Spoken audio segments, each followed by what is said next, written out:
Oh, hey guys, how's it going? It's currently 6:41 a.m. on a Wednesday, and I'm doing my typical morning routine where I wake up, have my glass of my water to get the body rehydrated and ready to rock, and I'm answering comments on YouTube.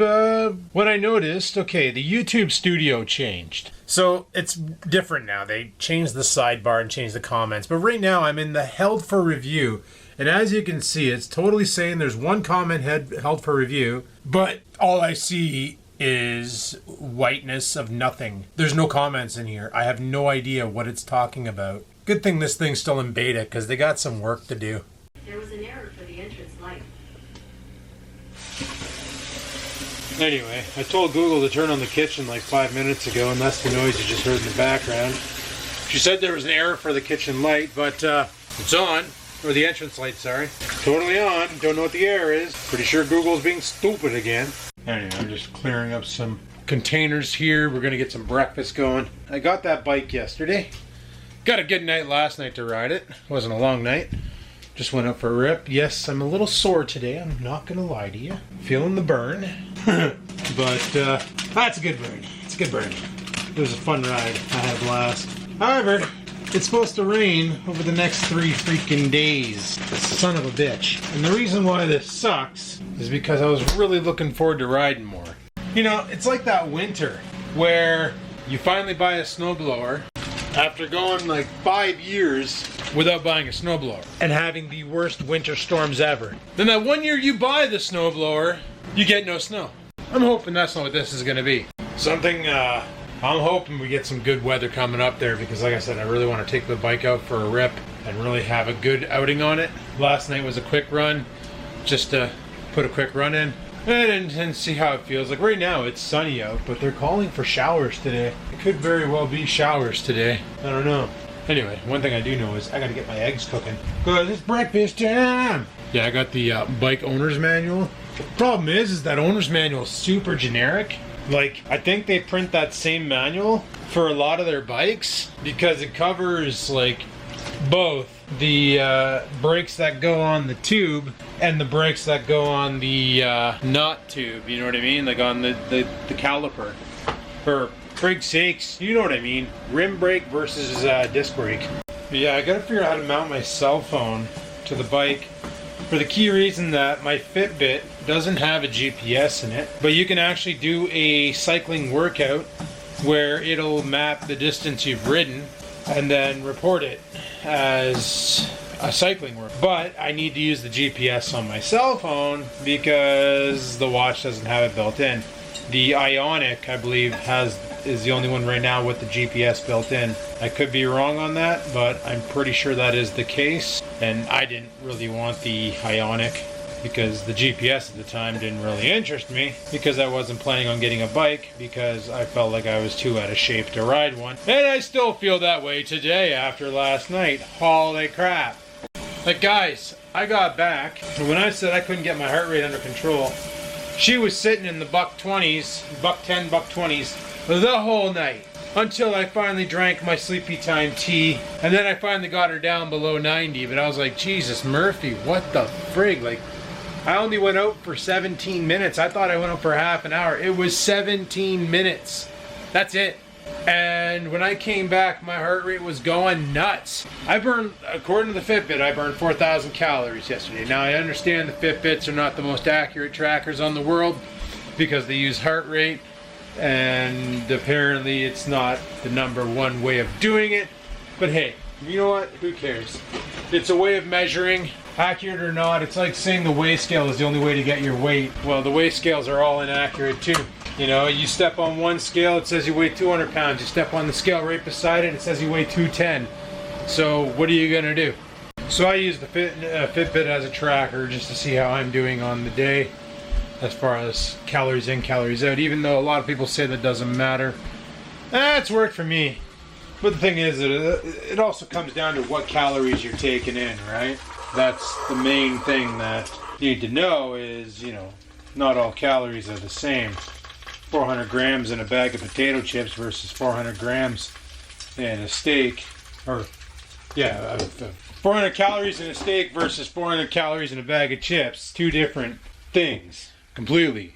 Like obviously the bag of chips ain't gonna sustain you as long as like the steak will, due to the fat content and the chips being just all carbohydrates that you're gonna quickly burn off. As long as you're not sitting in a computer desk playing freaking video games. Anyway, another day of brekkie ready. Gonna go drive this on my face. So, back in 2003 when I started this whole dieting stuff, and I quit it in around 2006, 2005-ish, somewhere around there, I was taking digestive enzymes, and I recently bought them again to help with the carnivore diet.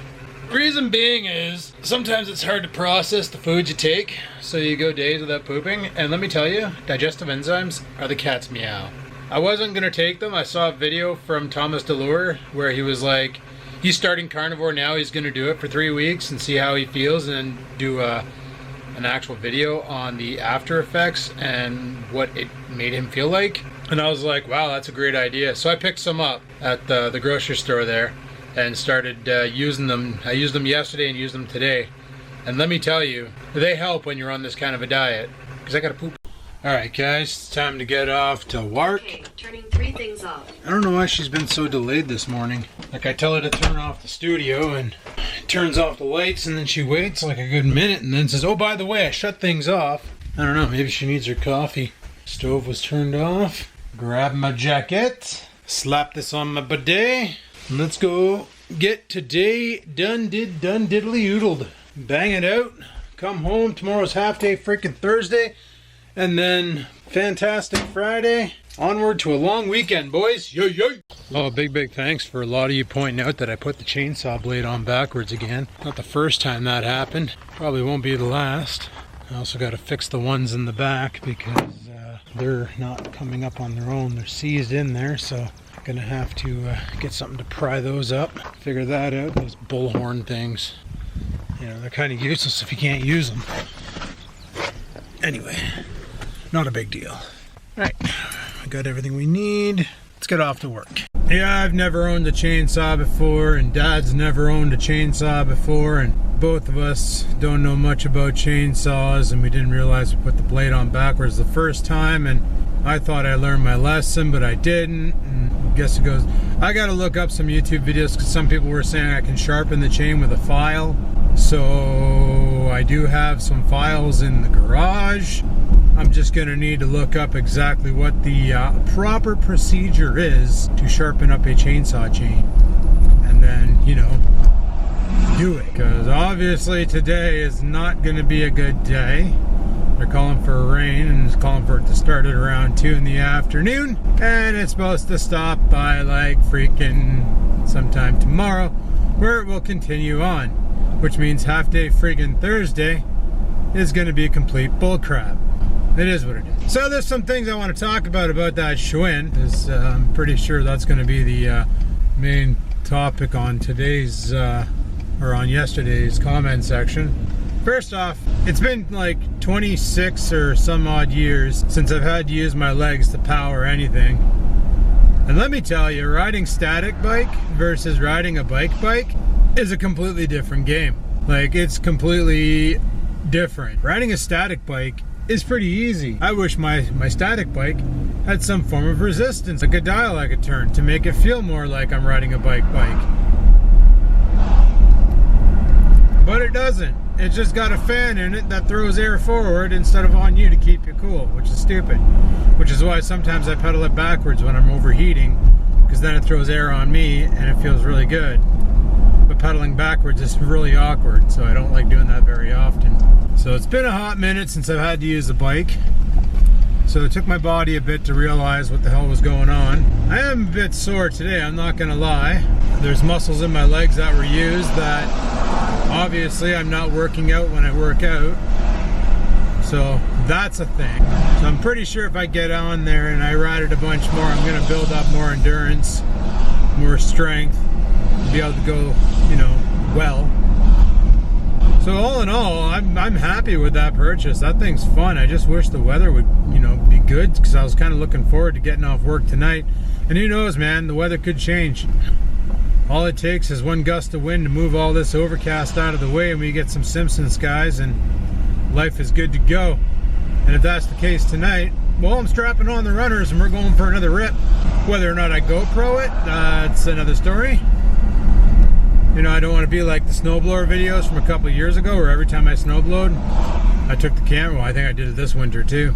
I think I'll save the outing shots for when I'm actually going to go somewhere other than just romping around the neighborhood. But something I wanted to bring up was you probably heard the sound, that woo sound while I was riding. And what that is, that's actually the friggin' tires on the road.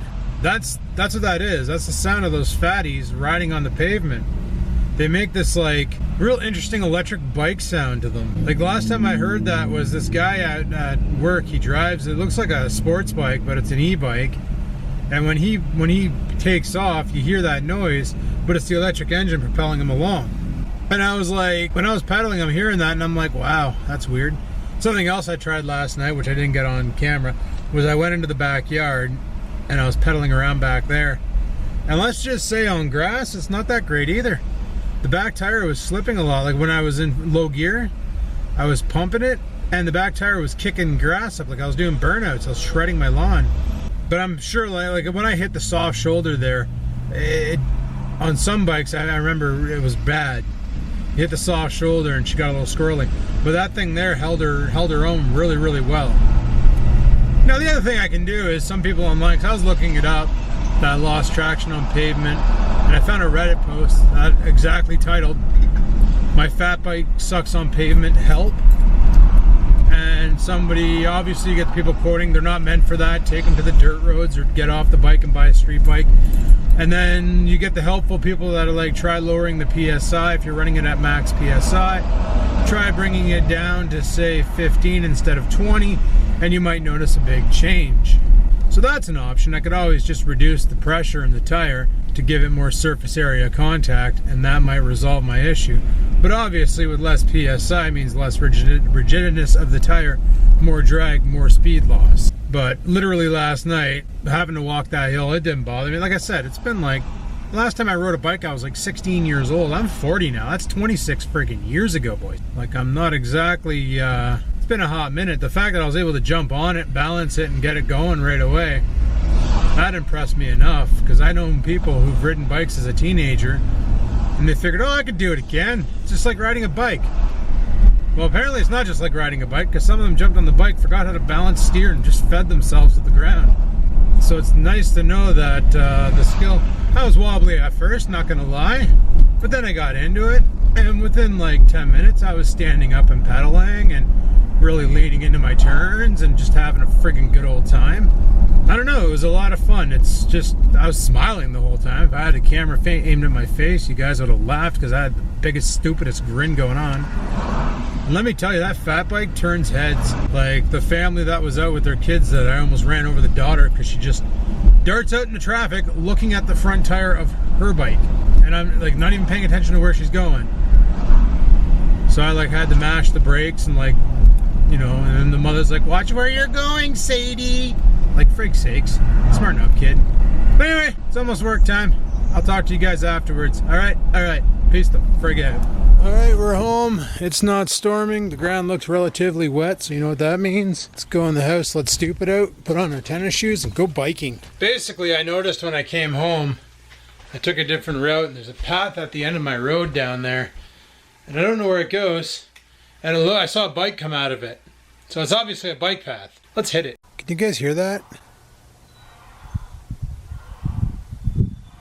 Jesus, Murphy, the dinosaurs are humping again, boys. Alright, let's get Fatty all set up with the GoPro. Let's get going. We got some exploring to do.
That was a lot better of a ride, I would say. Something a little different. I went down to the old stomping grounds. That, when I got out of the tunnel and crossed the highway, that street that I went down, when I was newborn till about 6 years old, we used to live on that street. Used to rent the townhouse there. Some people have mentioned on the Instagram photo that where the hell's my phone? Put it upstairs. On the Instagram photo that I took of the bike, saying I hope it clears up tonight because I want to ride. Basically, so winded. I did better than last night. There was a couple doozy areas where I had to put more power into it, and I did. And the back tire still wants to kick out though. On the sand, I was doing it on purpose when we got to the beach, Armstrong Beach. I was dicking around there on purpose, I'm not gonna lie. I was kind of getting on her a little hard just to make the RSN kick out and throw some rooster tails. If I had a GoPro aiming backside, you would have saw it. But I caught it in my periph and I was all happy. Anyway, I bought some carbonated water. I'm going to go drop that on my face, get some editing done, and go from there. So even though the bike counted as lower body, I feel like my upper body didn't get much of a workout. So I need a shower. What I'm going to do is I'm going to go downstairs, do some upper body workout. Bench press, rows, overhead throws, basically curls, upper arms, all the fun stuff. I'm going to have a shower. And I'll be back in a hot minute. Alright guys, peace out. Alright guys, it's like freaking 9 o'clock and I went and did a pretty good workout. I busted some friggin' weights, did bench. I put 150 on each side with the flex rods and it's funny. I watch, 1 second there, I gotta turn on the kitchen. Turn on the kitchen. Okay, turning on 3 lights. Well, at least she's accurate today and she's actually responding on time. I watch a lot of Celtic Warrior workouts. A lot of the WWE guys. What the hell was that? Like I was saying, I watch a lot of Celtic Warrior workouts for ideas on workouts. One of the things he said was, when you're doing your workout and you're counting out your reps, if you count in a different language, you tend to get more oomph. So, back when I was 16, 17, I took karate, Shotokan, martial arts up at the military base. And the reason why I only took it for 2 years is not because it got too hard and I quit. It's because my sensei was military, and I don't know if you're familiar with military life, but like every 4 years you tend to get posted to a new location, to a new military base. So that's where the term military brat comes in, where you're like non-stop moving around. So unfortunately, I got on in the last 2 years of his service in North Bay, and nobody basically fulfilled the position to teach martial arts. So I had nobody to carry on with. There was no other Shotokan trainer in town. Everything else was basically getting into the whole mixed martial arts and jiu-jitsu and stuff like that and kickboxing, and I didn't really have an interest in that. I liked the whole aspect of karate, the discipline, and all that fun stuff. But doing that kind of that work, that karate, when we counted out our reps, like if we were doing sit-ups, we'd have all 10 of us because he only had 10 students. He ran a short class. So we'd be doing our sit-ups and each person would have to count 10, but you couldn't count in English. If you were a white belt just starting off, you counted in English, but after like a month of taking the class, he expected you to know how to count to 10 in Japanese. So I noticed that when I'm counting my reps on the Bowflex, for instance, if I count in English, I don't have as much power. But if I switch to Japanese and start banging out my reps in Japanese, I can really friggin' rip them. I can go a lot harder. That's what Celtic Warrior there, Seamus, does, is he'll be dropping reps, but he'll count in whatever. I don't even know what language he says it is. Whatever is Norwegian or I don't know, whatever. And he mentioned, he's like, you can get a lot more focus when you count in a different language than you can if you count in English. And you know what? It's freaking true. So I did 3 sets of 8 reps at 150 pounds per side, 300 pounds of resistance total on the bench. I tried to row that, but I was pulling myself forward on the stupid, on the bench. Now, theoretically, when you row on the bench, you're supposed to put your feet up on the guy and put the seat in the free roam mode so that you can slide back and forth as you're rowing, like you're rowing a boat. But I just sit on the bench and use my arms and pull and pull and pull and pinch my shoulder blades together so that, you get the full range of motion. You're not going back there, idiot.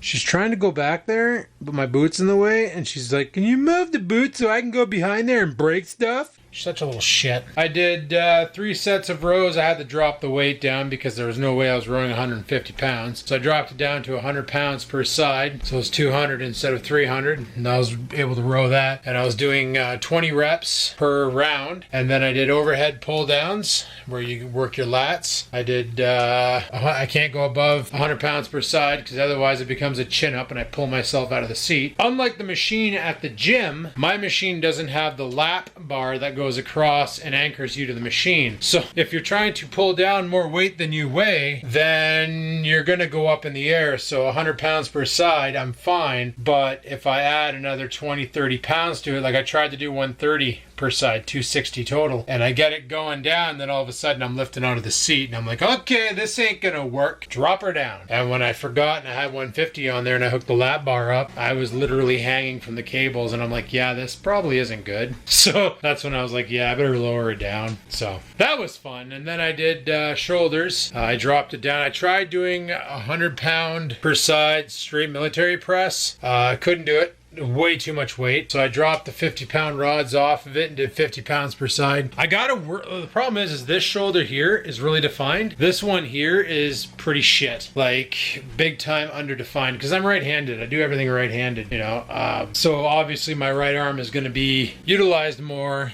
and it's going to grow more, and I should just start holding the camera with the left hand all the freaking time. Okay, he's got to be done. Were you licking frogs again? Hey? Probably, eh? Look at your face. So anyway, I did 50-pound military press on the bench.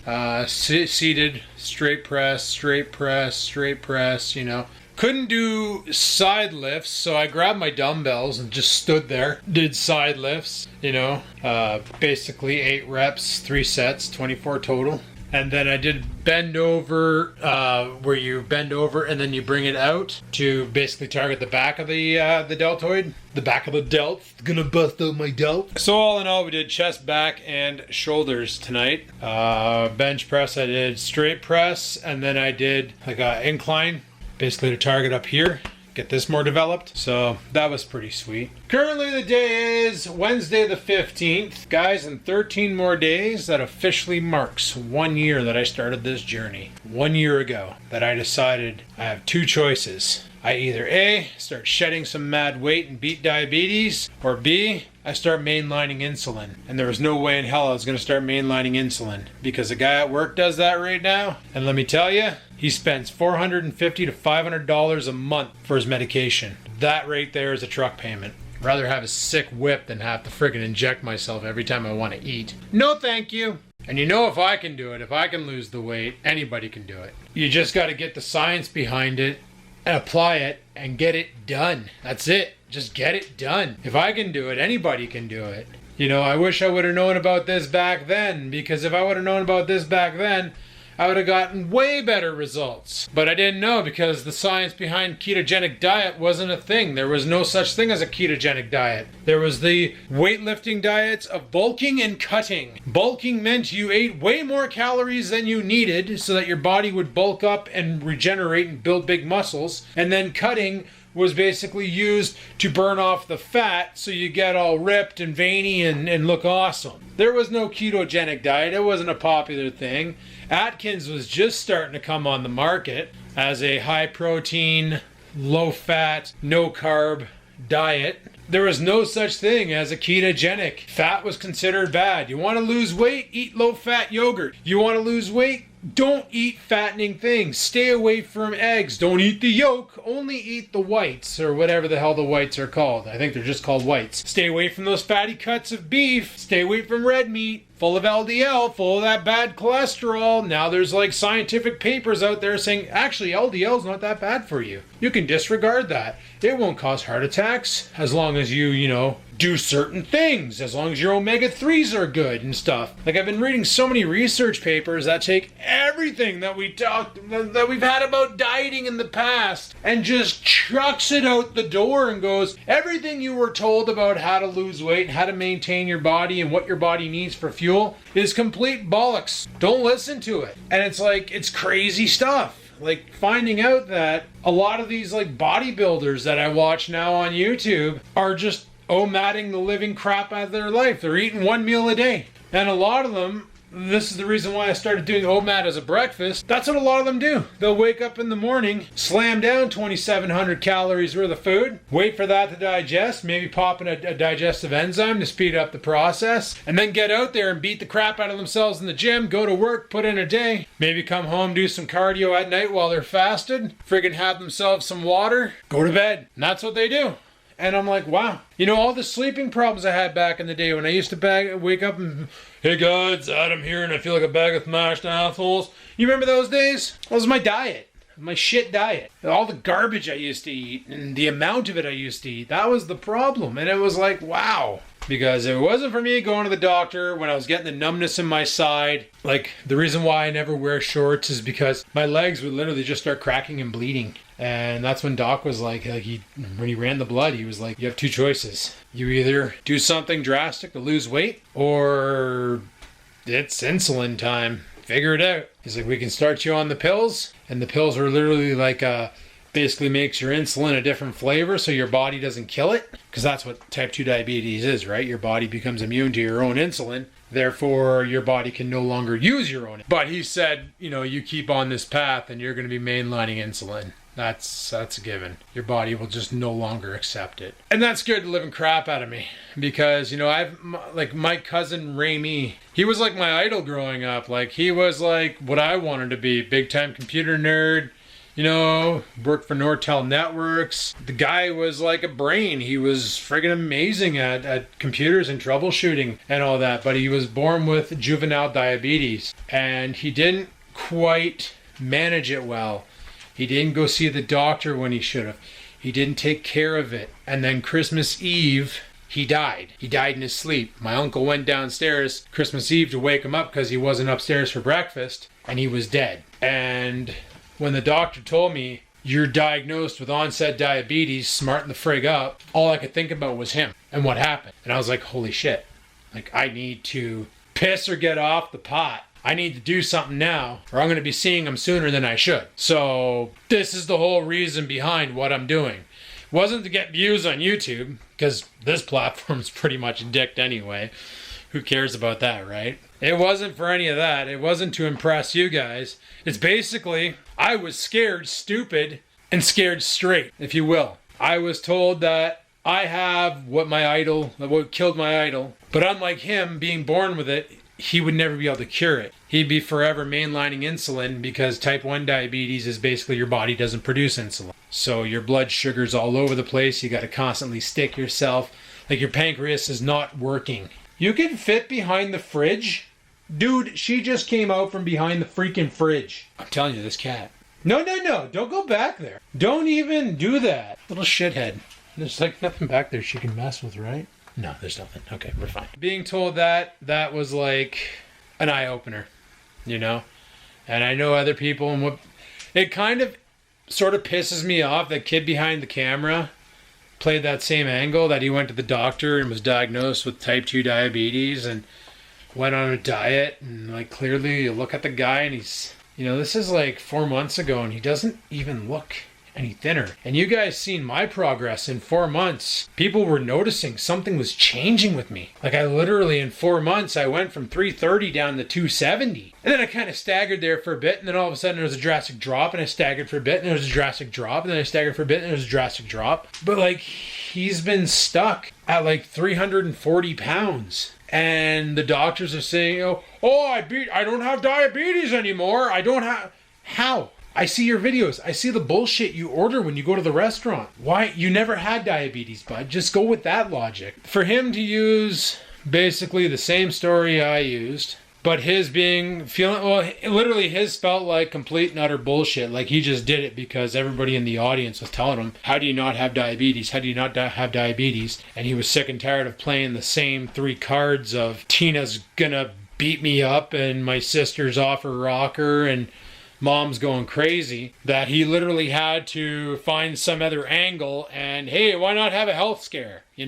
That's always fun. But what I'm getting at is this is what scared me back into losing weight and getting myself fixed up. And the fact that I did it, I hit it, and I feel great about it, makes me never want to be that guy again. But anyway, people, I've just been pacing back and forth here and talking to the camera. Holy crap, I did 15,870 steps today. Go Team Skivens. I'm going to shut the video down here. So, no, I didn't do 15,000 steps going back and forth right now, guys. I did them throughout the day. That's another thing that's weird about biking. I'm going to point that out. Fitbit, when you're going up a hill, it's like, you're climbing stairs. No, I'm not climbing stairs. Sure would rather be climbing stairs than going up a hill on a pedal bike, especially a fat bike. But it thinks you're totally climbing stairs. Probably because I'm standing up on the damn thing and putting all my weight into the pedal to get it to go. But I got to be careful doing that because the back tire will slip out and then I'll lose all momentum. So you got to like generate the power, but know your traction. It's weird. It's a technique that I need to develop. But anyway, people, thanks for watching. Hopefully you enjoyed today's video. If you did, click that like button. Any questions, comments, concerns, you know where to stow them. Down below they go. And until next time, people, keep on vlogging.